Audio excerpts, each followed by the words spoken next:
You've waited all summer, and now fall is upon us. To talk college football from the highest points in the country, presented by the Far End of the Bench podcast and the Variety Sports Network. Your home for Rocky Mountain Athletic Conference football, featuring Jimmy Pilato and Rev, the Problem Coca. Season 3 of Top of the Mountain Podcast. Oh, what is up, ladies and gentlemen? Welcome in live to another episode of Top of the Mountain. Told you we weren't going to miss another week. We didn't have to. Rev and I here. Rev, the Problem Coca, my co-host, former college teammate at, if you couldn't tell, Western. I'm not biased at all. I have no idea why people think that I'm biased on this show. No, we don't get to post this in the private Western Colorado fan chat on Facebook. That's not something that we have available to us because we played there. Of course, we are going to get you set for the new week of RMAC football. Last weekend had a couple wild finishes. We're going to talk about the games that we had on, that we previewed, we made picks for. We're going to talk players of the week just like normal, take a look at the standings, and we picked two brand new games. But Rev, I don't know, did you see the news? They found who shot Tupac. They've arrested the suspect in the Tupac Shakur shooting. LVPD finally doing their job 27 years later. Oh, yeah, it only took long enough. However, I think what's very funny about it is the person who did it, they actually caught a hold of one of his DJ Vlad videos in which he was kind of talking about witnessing being there. And he was like, well, when he got shot, it looked like he was breakdancing. And I just think it's funny that over all these years, DJ Vlad has gotten a hold of so many different rappers and artists and got them to self-snitch on themselves. So, yeah, 20-something years later, and the culprit seems to have finally been gotten, you know. Tupac is not hiding out in Cuba with a hidden identity. We know who did it. So. Yeah, it's good. It's good for that sake. It's weird, though. Like, I didn't realize we were still looking for him. I thought after a certain amount of time they were just going to stop. That was the Chris Rock bit that I used to love. If you want to get away with murder, just shoot somebody in the back and put a demo tape in their pocket. They hate looking for the murderers of rappers, and we did. We found him. I'm sure Mike Tyson's now at ease knowing that we know who it is. The funny thing that I saw the Skynet report. So the guy's name is Dwayne Keefe something. His street name is Keefe. They spelled it Keffe. And I've been on Urban Dictionary before. That's not how you spell Keefe. That's not what he was. EEF. It's EEF. It's not Keffe. All right. I think that's enough of the other stuff. Let's get into what we're really here for. Last week, taking a look at the players of the week. Two of them come from Colorado Mines after their absolute beatdown of CSU-Pueblo. It really, I had boots on the ground, reporters in the crowd, just started off, not good, and it didn't get better. They had a couple. So here's the good thing that you could say about Pueblo, and I'll put this out there as a teaser for when we actually recap the game. First time that they have been stopped inside the red zone all season. They were a perfect 15 for 15, and Pueblo stopped them a solid one time in the red zone. But offensive player of the week, no surprise, John Matoka, former Harlan Hill winner, the redshirt senior, super senior out of Magnolia, Texas. He went 26-34, 326 yards, 3 touchdowns, 43 rushing yards, threw touchdowns of 40, 25, and 19 yards, and they just were able to score whenever they wanted to. He had 2 receivers that had 100-yard performances as well. So if he wasn't the one throwing it, McLeod or Shiley, I hope I'm pronouncing that right. They could have possibly, Shiley, something like that. They could have been in that spot. They all had big days. It's a crazy what happens when you have a really mature quarterback. I think that's what we've seen. It's different this year with Western, but that was kind of what Connor Desch brought to the table, being the experienced leader that he was. And now Matoka, he seemed like a senior from the first time that we played him. I remember his true freshman season and watching film, and they're like, that's not a fresh. We have 2 freshman quarterbacks. They don't do that. And Matoka is he's kind of just continued to get better. I don't think there's ever been a lull. Obviously, they've been to the playoffs his entirety of his starting tenure. They've won RMAC championships and been to the national championship. But Matoka, offensive player of the week, well earned. Defensively, they had Jaden Healy. I think we mentioned him a couple times. Redshirt junior linebacker out of Allen, Texas. let's see, strip sack with a forced fumble, pass breakup, and a 37-yard interception. Yeah. First interception also, it came just before halftime. They were up 31-7 early in the third quarter. He's a dude. That guy. I know that we talk about D2 football. The D2 defensive linemen is if you're athletic, because pros sometimes see you and you're like, oh, you're big, you're athletic. We could teach you how to play here. He could be somebody that down the line, if he's not picking up a 6-figure oil job, he may be getting a tryout somewhere. We might be seeing his name. This won't be the last time that he's in a marquee spot in football, I would assume. Oh yeah, some of these guys could definitely, even if not an NFL spot, there are these, emerging USFL, XFL, which I believe are going to merge soon. Like there are opportunity out for these people. And well, to add to what you were saying before, for the positives of Pueblo, and then being able to stop Colorado Mines. In addition to that, at the very least, Matoka threw his first pick against Pueblo.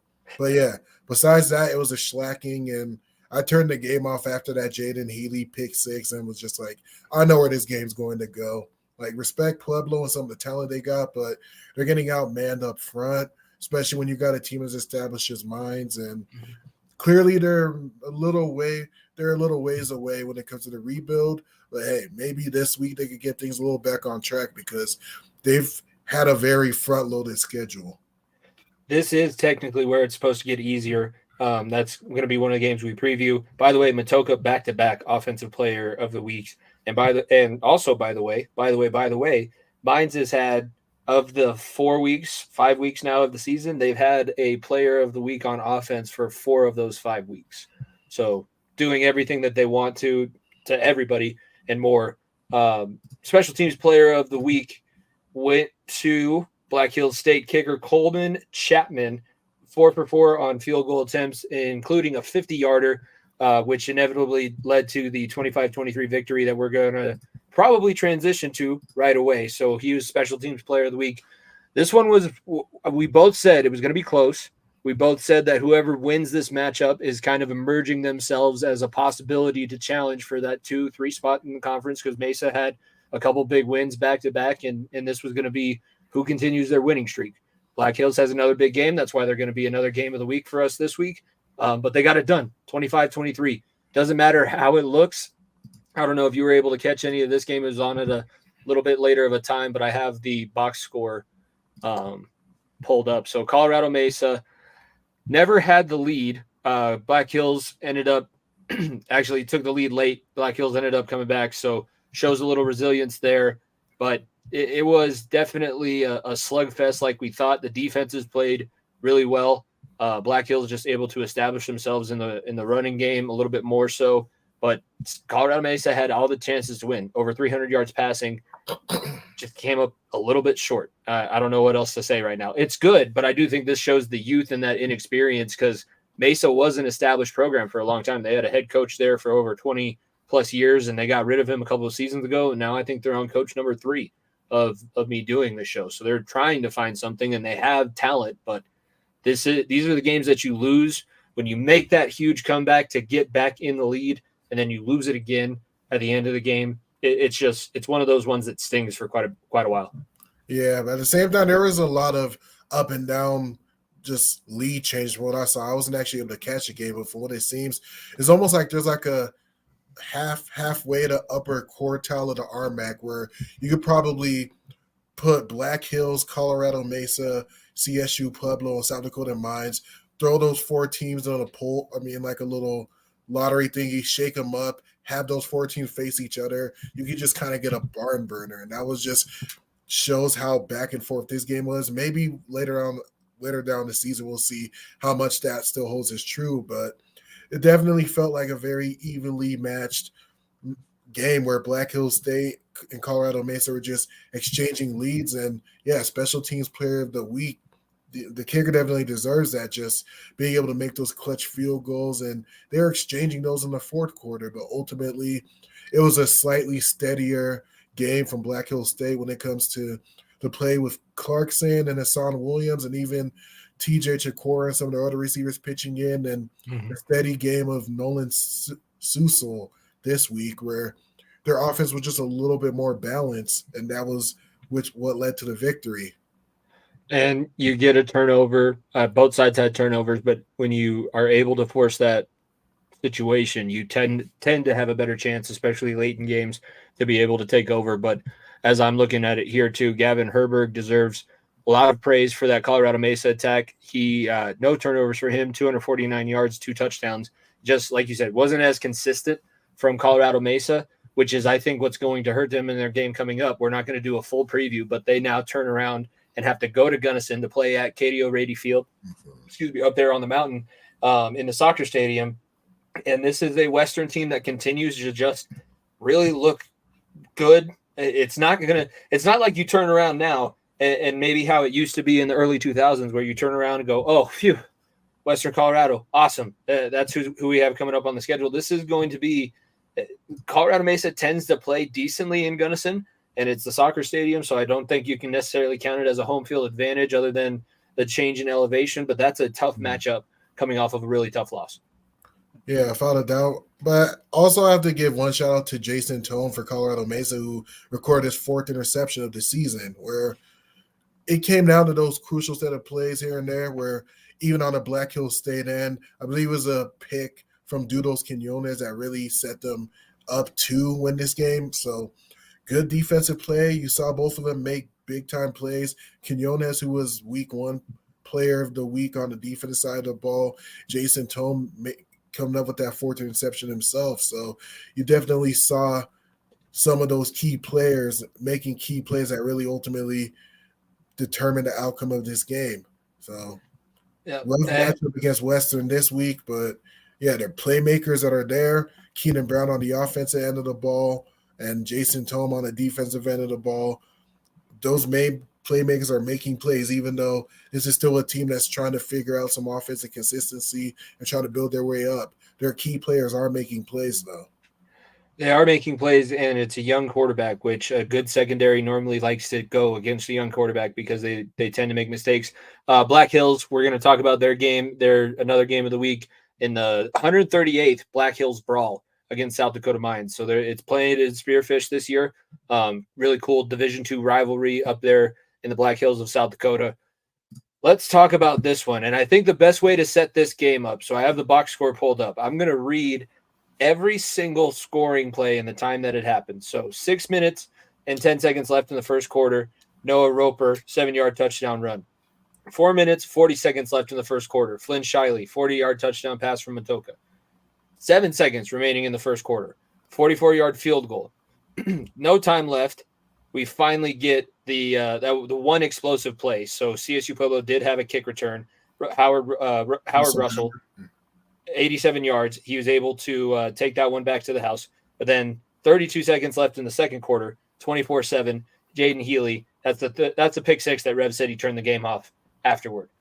Third quarter, 13 minutes, 46 seconds. Landon Walker, 67-yard touchdown run. 11 minutes, 28 seconds left in the third quarter. Stevie Kroll has a 38-yard touchdown run that I can't remember if it was I don't know if it was designed or not. This is where things get ugly. Fourth quarter, 14:54 left. Max McLeod, 25-yard touchdown pass.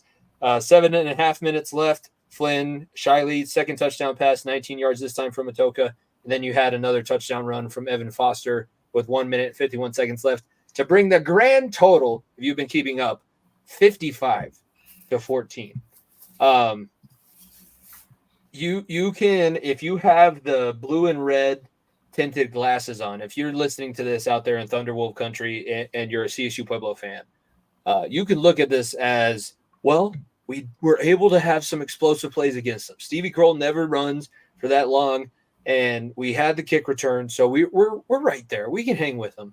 And to that, I will tell you, you just gave up more points than you did in both games last season. Like the total points that Colorado Mines was able to score was more than they beat you by in both games last season, in the regular season and the playoffs. So you're not anywhere right now. I would say you're taking 2, 3, 4 steps back from where you were as a program. 1-3 on the season after opening up with a decent win, but we said there were holes. That right side of the Pueblo offensive line, that's a hole. And you have Jaden Healy on the other side on the Colorado Mines defense. Yes, I will take that matchup. I'm sure you watch Monday Night Football. It was just like when that backup tackle went in against Trey Hendrickson. Trey Hendrickson went, oh, yeah. That's just, slim pickings. And I guarantee you in Golden this week, they were sitting there watching film being like, okay, we can do something here. We have exactly what we want. We are the top dogs in this conference. This used to be the top team in the conference, and we're going to show why they're not even close. They can't even sniff us right now. Colorado Mines, every time they play CSU-Pueblo, it's a statement, and they made another statement. It's 4 in a row now. They've beaten them 4 straight years. Yeah, I don't see the argument as to Pueblo being close here. More so, you just look at the other side of the ball and you see the guys that they have with Healy and Nolan Reeve there, who have been accomplished basically their entire collegiate career. Like, that's where they need to be. That's a sign of what they need to build up to. Maybe if you're a Pueblo fan, you cross your fingers and hope that there's a rough quarterback transition next year once Matoka leaves. Once that graduating class, you have some trouble bringing some people up. But there's definitely a discrepancy in roster talent, even when you just take quarterback away. So they got a little ways to go here. I still consider them to be an upper half of the RMAC type of team, but there's between that tier and where Mines has been the past 3 years. Yeah. Well, they're lucky that we have Adams, Fort Lewis, New Mexico Highlands, Shadron this year, all these teams that continually lose 8, 9, 10 games a season. So that you're never going to drop below half, because Pueblo is going to be Pueblo, and they're probably going to win 5 to 6 games, 7 if they really push it and they can turn some things around. I had good feelings coming out of that loss at Grand Valley. I had good feelings about what they could possibly do, because I did not expect the fight that they gave up there in Allendale. But ever since, it's just been bad. Western dominated them. Mines dominated them. This weekend in Fort Lewis, it's a legitimate question. What if Fort Lewis ends their 1,000-plus day losing streak? So let's get into that, because we're into our preview. We're going to make our preview and our picks. CSU-Pueblo, 1-3 on the season, going up. They went out to Durango. I got the scoop from my sister. Somebody in the hotel that they were trying to stay at passed out in the bathtub, flooded half the hotel. So they have only quarter of the rooms that they thought they were going to have. So they're bunking up. They're sleeping on air mattresses. They're in a very small, very interesting mountain town. I will say Durango's a cool town. It's not like I don't like it. I just don't like the drive out there. It's a legitimate question. Can the Skyhawks? It's been October 5th, 2019 was the last time we could say the Fort Lewis Skyhawks have won a football game. Do they get to say that again this weekend after hosting the CSU-Pueblo Thunderwolves? Rev, go ahead. What you got for this one? Honestly, you just have to look at the rushing totals and the way that Fort Lewis has given things up on the ground here. Like, they're starting to build some type of respectable offense here. I'm trying to remember the quarterback's name, Braden Wingle. Like, they have a respectable passing game, though it's erratic, plenty of picks being thrown there, but they could get things moving on the offensive side of the ball to at least make Pueblo maybe scratch their heads in the first half wondering what's going on. But when you look at a team that's giving up over 220 rushing yards a game, and it's actually Howard Russell, not Russell Howard, who was like one of the lone bright points of that Pueblo offense last week, and the way Fort Lewis gives things up on the ground, I think Pueblo's going to be able to chew up clock.Maybe it's a get-right game for Chance Fuller as well, but with the way they give things up on the ground, I just think Pueblo has a chance here to perhaps raise that average when it comes to just how much Fort Lewis is giving up on the ground, and they're not going to have enough possessions to do things. So it's a get-right game for CSU-Pueblo. I would assume that's what a lot of people, especially if you're an RMAC football fan, I assume that's what people are thinking. But here's what I'll tell you.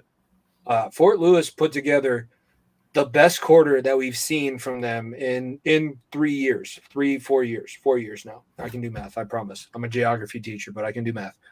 They scored 2 touchdowns. Math kicks my ass most days, but they scored 2 touchdowns in the second quarter. They put 2 drives together back to back. You have to think, just like based on the law of averages, the law of the universe, at some point it is going to flip. I thought it could be against some of the NAIA schools that they scheduled, but looking at their schedule, We talked about it. William Jewell kicked the shit out of them 42-6. Arizona Christian 49-25. Mexico Highlands 31-17. Now you're here against Adams State. You go to Alamosa and you lose 25-24. This is probably the most confident you've been since the streak started. It's a wounded Pueblo team. You have a wounded Thunderwolf. I don't know what that's gonna mean. I don't know if they can turn it around for 1 week. I don't know if Fort Lewis plays the game of their life because, damn, wouldn't it be nice to snap that streak at home? Wouldn't that imagine the catharsis on that campus for all the athletes that are in that program? Some of them, I have to assume they've had people there for the entirety of the losing streak. Like think of the feeling. If you're a coaching staff, if you're a coach on the Skyhawk staff, push that. Because at this point, what do you got to lose? I'm notorious for saying hope is not a strategy. Right now, employ any strategy that you got. If hope is all you have for Fort Lewis, hope. Say that this is going to be the best chance we have of beating them. Say that we beat them in the past. Tell the stories of the teams that only won 3 games in a season, but one of those wins was CSU-Pueblo and the feeling that those guys had. You have all of that. Like, play the psychology up to this point because that's your one X factor. Because I think CSU-Pueblo's down. I think that they're probably looking past you because this is supposed to be a game that they win. This is your best shot to end this streak. This is the best shot that I think I've given you in quite some time. That being said, I don't think that they're going to do it. I'm not going to be – this wouldn't be a team that I pick for Fort Lewis to upset. But it is there. I will say it is there. You play at noon in Durango. Weird shit happens in Durango. I don't know if you remember I don't know if you were on the trip, but that was where Eckler – we put him back at punt returner because we're like, oh, who's the one guy that's not going to drop a punt return? Austin Eckler. And then he dropped the punt return and it was catching kicks from Garrett for 45 minutes after practice every day, even though we never had him do it again.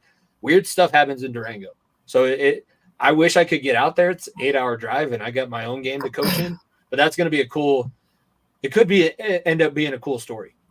Yeah, it'll be cool if something like that could happen. I mean, if you take the context away from the situation, it'd be funny to see fans storming the field after beating a 1-3 football team. But when you consider where Fort Lewis has been over the last however many years in this losing streak, it's very well justified, especially also take into account the team that Pueblo usually is. Though they have history. They've beaten Pueblo a couple times when they weren't supposed to. But yeah, it's one of those things where you coach. I mean, the coaches got to, get that fire lit up within them, like hammer the point home. Like Pueblo's looking at you guys as a get right bounce back game, as if you're just kind of a stepping stone on the schedule. You rally them up. Take risks when you can, make things messy, go for it on 4th down, maybe every once in a while, just to get them on their toes. Hey, start the game off with an onside kick like the Broncos did against the Raiders. Who knows? Just like take some risks. Maybe the dice rolls in your favor, and that changes the overall probabilities of what can happen in the game. This is why I wish so. In the school series, it's 28-7 for CSU Pueblo. But this is where I wish I had the editing skills because I would put over the top of what you were just saying, the water boy. The last game of the year, Brent can't hold anything back now because at this point, every game for Fort Lewis, I think, could be the last game that they have football at the school because the morale at campus is so low at this point, and there's a small school anyways. The football program never really made any money. Last game of the year, Brent can't hold anything back now. You might as well try something. Might as well put it all out there. Like if you got a trick play left in the playbook that you haven't ran at the end of this game, that's a wasted opportunity. Yeah, definitely. Like you said, this could be their last opportunity. You never know. They could be in a graveyard next to Humboldt State next week. You never know. So, and Humboldt was a program on the rise when they got cut. Yeah, they were. They were playoff contenders. What a shame. But hey, at least they got Alex Kappa out to the league, and now he's offensive lineman on your team. So hey, he looked good. He looked decent. Look, he didn't get Cordell Wilson got his ass kicked by Aaron Donald, but I will say Alex. That's a weak leak on the O line, no doubt. I remember that first game of last season. Cam Hayward had a field day with him. Yeah, he last year he was a rookie, so I will give him that. I wish he was playing a little bit better this year. I listened to so many of the Insider for the Bengals podcast. He's like 6'4", he's 340 pounds, and he has like 8% body fat. he's like legit Oh, almost all muscle at 330 pounds. that's So I a don't know big. how Aaron Donald at 280 pounds was pushing him 8 yards in the backfield, but he is a physical specimen. I didn't realize he was that well put together. You're picking CSU Pueblo. I'm picking CSU Pueblo. This is our first rivalry game that we really get to pick, and it has a name too, the Black Hills Brawl. I'm sure you feel similarly because we have a lot of the same feelings on a lot of the sports that we like. There's nothing like a college football rivalry game, especially one that has a name or a trophy attached to it. Whether you're playing in it, whether you're watching it. 2 weekends ago, watched he played with my youngest brother, but Nico Markiel came in and was the quarterback for West Virginia to finish out the backyard brawl against Pitt, and that was a wild game. The Black Hills Brawl, it's the 138th time that these two schools out in the middle of Podunk, nowhere, South Dakota. I don't even know if there's a real city in South Dakota. I think they just put it up as you drive in, and then they take it down as people leave. But this is a big deal for the state, and this is a big deal. Rivalry games, you throw out the record books anyways. South Dakota Mines is coming in 2-2. Black Hills 3-1. We talked about Black Hills' big win last week. As a rival, as a team that has a lower, you want to win for standings wise, but wouldn't it be nice to be the thorn in the side of your in-state rival? The reason that they don't start the season 4-1, because 3-2 and 4-1 at that point of the season look totally different. I still say if they're 4-1, they may be looking at a possible end of the playoff spot if they can continue. But if you go 3-2, I think that vanishes right away unless everything falls apart at the top and you do end up winning the conference. But Black Hills, this is big for them, but South Dakota Mines is big because you never want your in-state rival to do something good. Yeah. Remind me, do you know who won last year? I believe it was Black Hills. So I can get that. I can look that up really quick. You have to look at it. Like, I'm almost certain it was Black Hills, but I'm not fully sure. However, I definitely think South Dakota Mines, coming off that heartbreaking loss to Colorado Mesa, is going to have a chip on their shoulder. Also going on the road to Black Hills State, but I think they're going to be on a mission, and I like them. I don't know if you could necessarily call it a big time upset, but definitely like they have some balanced offense for themselves. You know, we talked about Jaden Johansson here, the transfer Jalen Fry in the running game, who's pitched in, and looking at the box statistics, they got Ben Nolan, who, you know, he's averaging nearly 100 receiving yards per game and has 7 touchdowns. So as balanced as Black Hills State's offense is, South Dakota Mines is still the explosive offense that we've been talking about. Yeah, defensively they have some lapses, but I think they have the offensive game to really potentially put some pressure on this Black Hills State, who's going to be playing at home here. Think about it for the Hard Rockers too. 3-2 looks a lot better than 2-3. 2-3, you're at the same point as you always are. We talk about South Dakota Mines first 2 weeks every season because they have some wild shootout that nobody expects, and their offense is always really good. But this is a game where you can put yourself back. I think both of us said that week 2 of the season, they could possibly be in this spot to challenge Western. Maybe they give Colorado Mines a game in the Engineer Bowl. This is a shot for them to put themselves back into the conference title picture and to really make it hard for your in-state rival to do anything very significant. Last year, the Black Hills did win in Rapid City. It was 24-17, so only by a touchdown. I don't have the records, so let's see. South Dakota Mines going into that game was 1, 2, 3, 4. Oh, they beat South Dakota Mines beat Western last year. Like they did, yeah. What the and not by 28, 38 to 10. Explosivity thing there, where perhaps Western, as sound as a team as they aren't necessarily. I think they're built to play games and like win kind of uglier, closer matchups. Well, yeah. Drew Nash looked good last week, but generally Western's built to be a team that wins those closely competitive matchups where if you have an offense that could get on you, score points in a heartbeat like South Dakota Mines, I don't know if they're as well built to go 40 for 40 with another team. Yeah, and I'm thinking about it too. We've had a couple like that one, I think it was Case's first season. They came to Gunnison. We got food poisoning from our cafeteria. So everybody was like, I burped in the nose guard's face, and he literally went, oh. I was like, dude, I can't. I would normally not do that, but I can't help it. And I think Tim nearly shit his pants that night. in the dorm room because that was when he and I were roommates. But they came Yeah. in. We were like, this could be our second win. Wouldn't it be great to get 2 wins instead of just one? And then they came in to Gunnison and beat us. I was like, I looked up at the scoreboard. Like, what the hell? Like they didn't do anything, right? Oh, it's all the explosive plays. Yeah, we had a little second half surge to make things somewhat competitive. It was the last game of the year, senior game, but yeah, ultimately, yeah, we didn't have the offensive firepower to match them in that game, and it's kind of one of those things there. But yeah, as for this matchup, I really, you can't sleep on South Dakota Mines, even though Black Hill State's on a hot streak. I think it's going to be a very back and forth because they're going to give things up defensively. But I really think I'm going to pull with South Dakota Mines here to pull off a very close but high scoring. I can see this being something like 52-48, or one of those really high scoring matchups where I think Mines just pulls it off. This could be the second week in a row because I'm pretty sure I predicted I know I didn't predict 25-23 because I don't even know how they scored 25 points, but I did predict it to be within a field goal. So this might be the second week in a row where we have a little bit of fortune telling with the scores.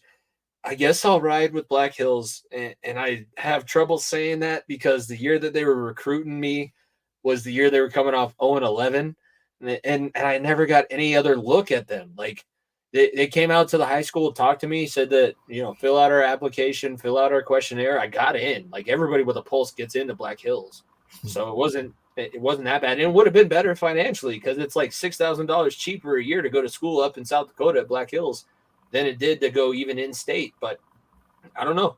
The coach is like, yeah, we'll be in touch. And then crickets, never heard from him.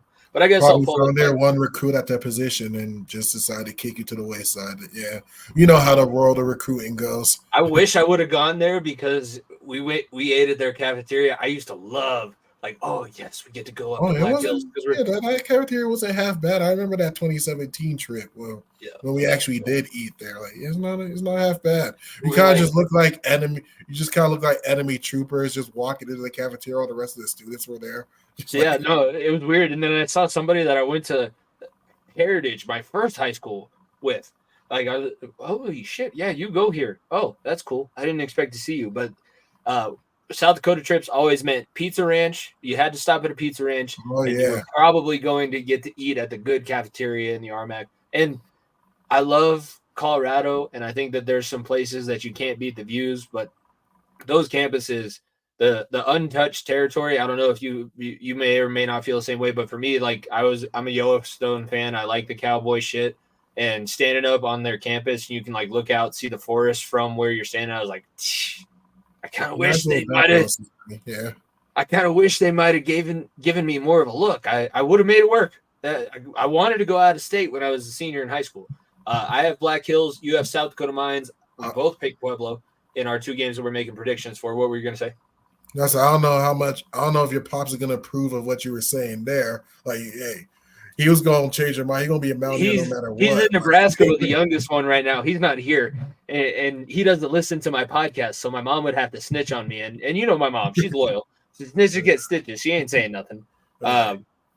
No, he knows because it made sense at the time. I was like, damn, this is the first school that said they were going to be interested, and then chirp, chirp, chirp, chirp. Really? You're 0-11. You don't have room for one more? I'll jump on the Titanic for you. I know you hit the iceberg. Let me join, please. Let me join. All right. Let's run down the schedule for week 5 so that if anybody, I know that we don't touch on all the games every week, but if you're a fan of one of the schools that we haven't talked about or just talked about briefly, CSU-Pueblo Fort Lewis is going to start things off.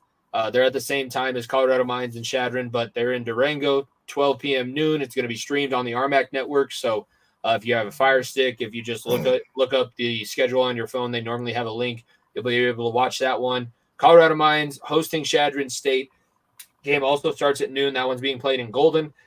Chadron last week, let's see, got pounded by Western. So this week they're going to turn around, probably come out to Golden. Unfortunately, I have a game, so I won't be able to go. My cousin's the center, so it pains me to have to talk about Chadron the way that we do on this show.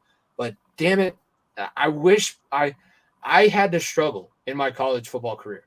Dominic upstairs had to struggle in his college football career. I would like to have one person in my family that I can look at and say, he had no adversity. The team always performed up to the level that they needed to be. And right now, my cousin is just sitting there like we blew 14-point lead against Angelo State when they were a top 25 team.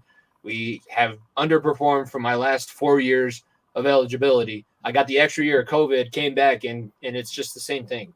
Like I know that he enjoys himself. I know that he loves being a Shadron Eagle, and their fan base is strong. But like, I'm gonna speak up because I hate that my family has to go through this, and my family's probably going to be out there to see Colorado Mines whoop the shit out of Shadron State, just like how they used to come out and watch Colorado Mines whip the shit out of us.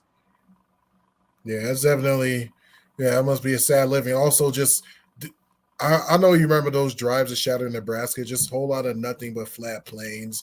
Not, probably nothing fun to do in Shadron, but they used to have a good winning tradition. We talked about last week when, Coach Baines came from there. Coach Auer came from there. Coach McLean was, I'm pretty sure he set records as a QB over there.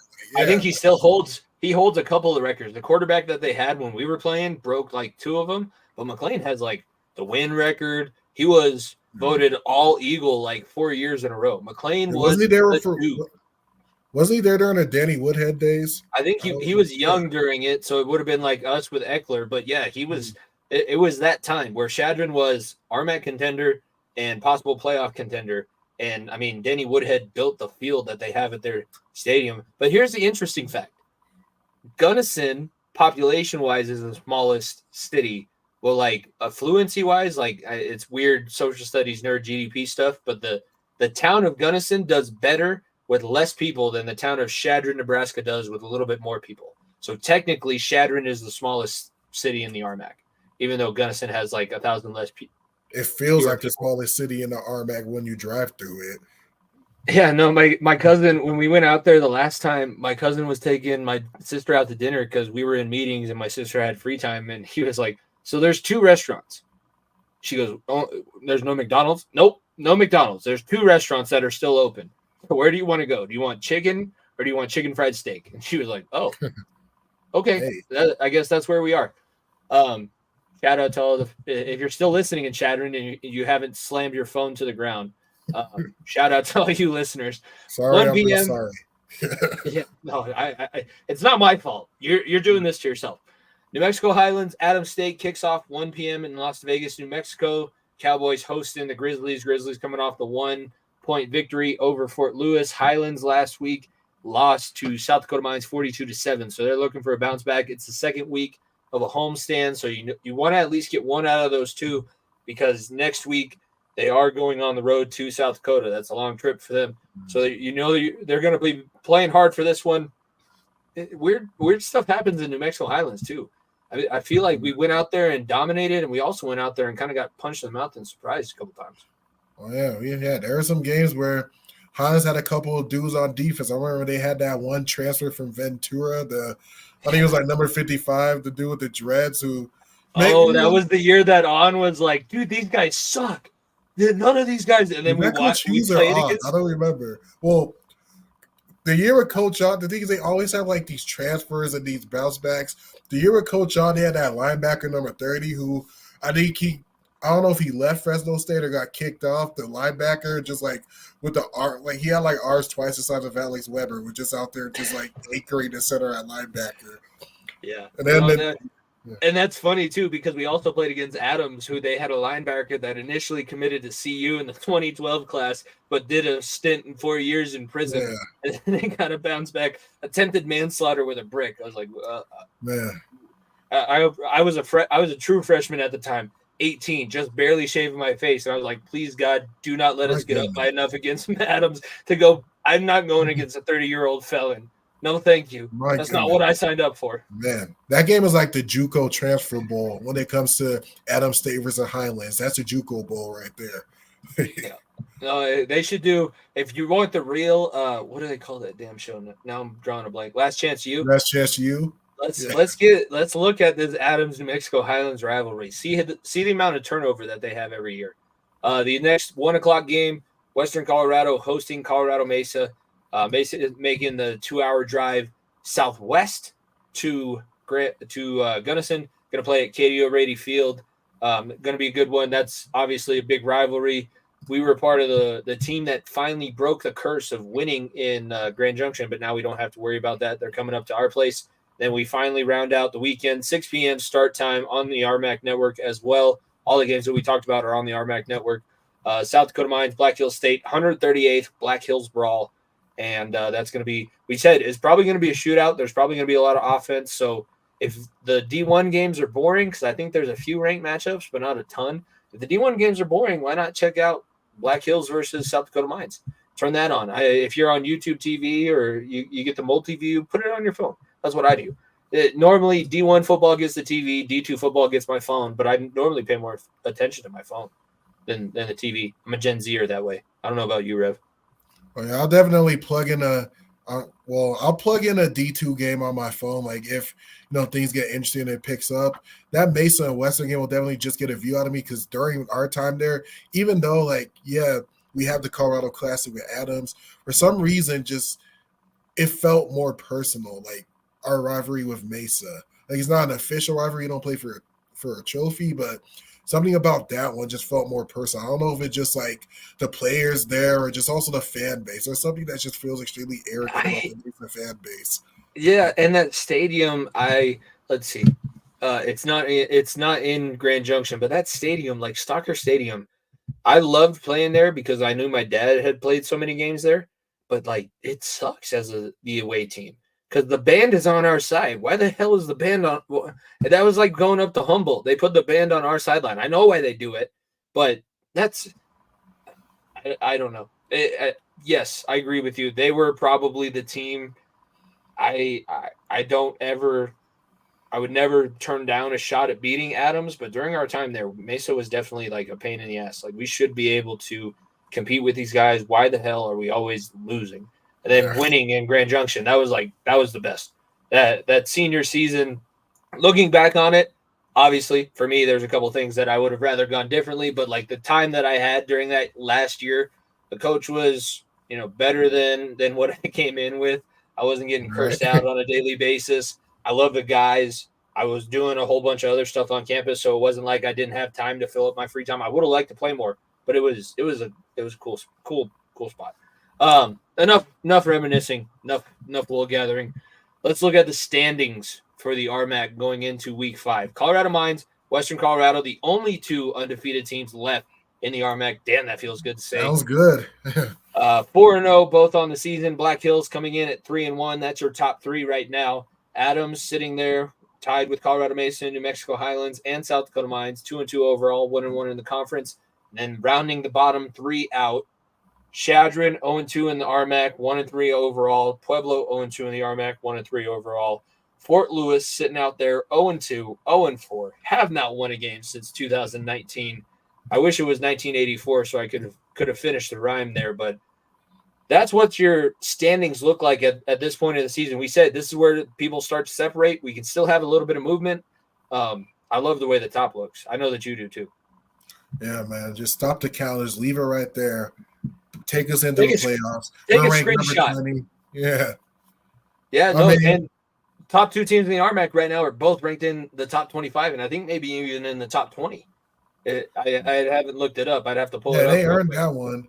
And yeah, there are some teams in there, like, we'll see what happens when we play the South Dakota teams. But the way that we play Pueblo and the way that we handled them in that game, 30-14, I like our chances against those teams. But of course, you don't want to let your guard down with some of these offenses that are in the RMAC.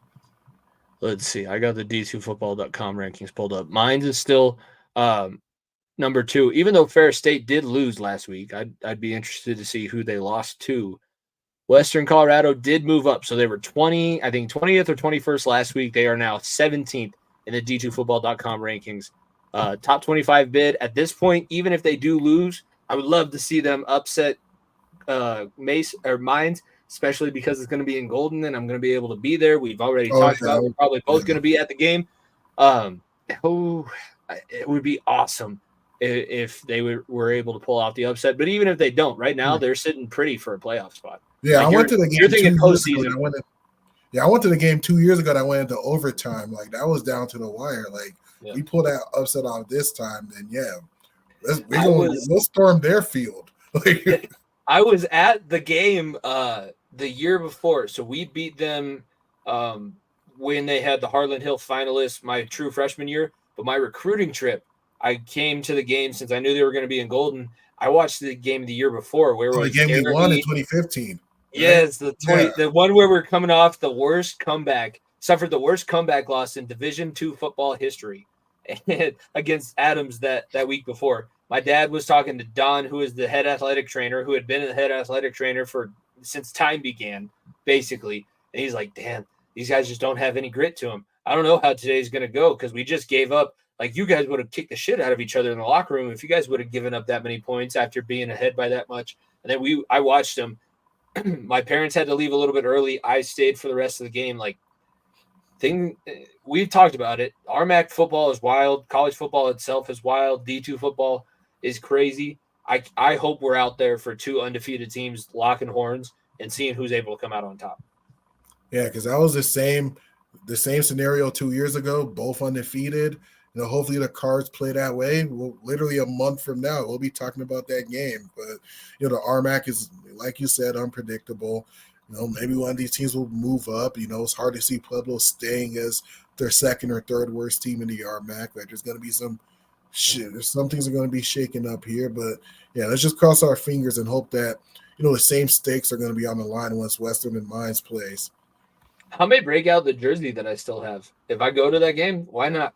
I'm skinny enough. Bring out the number. I'll bring out my number 77. I'm literally hanging it up on the wall right here. No, I got my 73. It's in our storage closet right now. You have the white one, or did you get a different color? I got the white one too. So yeah, we both maybe got the that's what we got to do. I think that's going to do it for this episode. Hopefully everybody's enjoying themselves for the weekend. RMAC football, all the college football that you're going to be able to watch. We're glad that we're able to talk about it a little bit with you all. Be sure to follow at FEOTB Pod. Subscribe to the YouTube channel that you're watching on live if you're catching us live, or follow us on the podcasting platform that you're listening to the replay on. Follow Rev at Rev Coca. Anything else? You said you didn't have anything new coming out. Are we possibly going to get you on Talking the Gridiron, or you got to work this week? No doubt. I'm coming on. Like once I get off work, all that coming in. I mean, work's been pretty hectic at the moment. Just dealing with people going in and out of employment. Like I had an article like prepared for like focal points between Pittsburgh this week against the Houston Texans. I don't know if I'm gonna release or put it out, but I'll be on the show on Sunday. You'll catch me. It's gonna be fun. I don't know who else. Darren's the one who sets everything up. It's nice because I just kind of have to be there and I get to be a co-host of the show. But I'm sure he'll have somebody else coming on. And if the 49ers don't lose at some point, Brian's becoming so insufferable. Like it's the worst. He deserves it. He does. Yeah, I guess man. He does deserve it. They played the NFC Championship with no quarterback, but I wouldn't lie to you if I haven't been hoping that somebody comes around from the blind side and just tattoos Brock Purdy. And then Brian has to go on that show one time and be like, oh my God, I'm so nervous. I'm so nervous because right now it's just Modelo's and smiles for him. That's all he's doing. Well, that's what Jonathan Gannon and the Arizona Cardinals are going to, that's what they're planning to do this week. They got a bunch of tough guys. They take the bus, as Jonathan gets. Did you see that the edit or the little clip before the season? Like, which of you guys, how many of you guys took the bus here? I just try to see how tough you guys are. Like, yeah, they're not taking a plane flight. It's not an easy game like we had thought at the beginning of the season. That's for sure. There's a lot that we'll talk about on Talking the Gridiron. I was listening to Schlereth's podcast that he does, so he's able to be unfiltered. He was telling the story watching the Broncos game because obviously they just got 70 put up on us. But first time since 1967 that happened. But he's telling the story. He's like, I'm sitting there, the plane is delayed, coming home from the game that I was calling. And I'm watching the film. I have my headphones on. I'm not thinking anything of it. Then all of a sudden, Tua's first incompletion comes midway through the third quarter, and the DB gets up, wags his finger. And I don't even realize. I just go, are you fucking shitting me? And the guy's like, Schlereth goes, everybody thought I was talking about the delay. He's like, no, it's just the Broncos. It's just the Broncos. That's how. But there's a lot that we're going to talk about on Talking Gridiron. Check that out Sunday night. Check out Sunday Scary Sunday morning. On the same YouTube feed and also on the at FEOTB pod feed. I'm going to be talking about school, everything, getting you caught up. That's it. Once every other week. We did release a new episode of the podcast yesterday, which is available both on this channel, Variety Sports Network, and any podcasting platform that you listen to. And I think I'm about out of my words for the week. So, Rev, it was a good episode.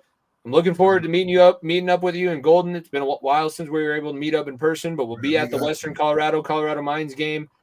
Other than that, everybody enjoy a great D2 football weekend. Rev, what do you got for the people? Not a whole lot. Take care of yourself. Enjoy the football, man. Just, hey, it's a very short season. It goes by like that. So, hey, enjoy while you got it. I'm going to be a couch potato as soon as I get off this work shift on Saturday. I know you're going to do the same after you're done with your games and your teaching duties. So, yeah, best time of the year. Enjoy it. Everybody have a good weekend. We will see you guys next time.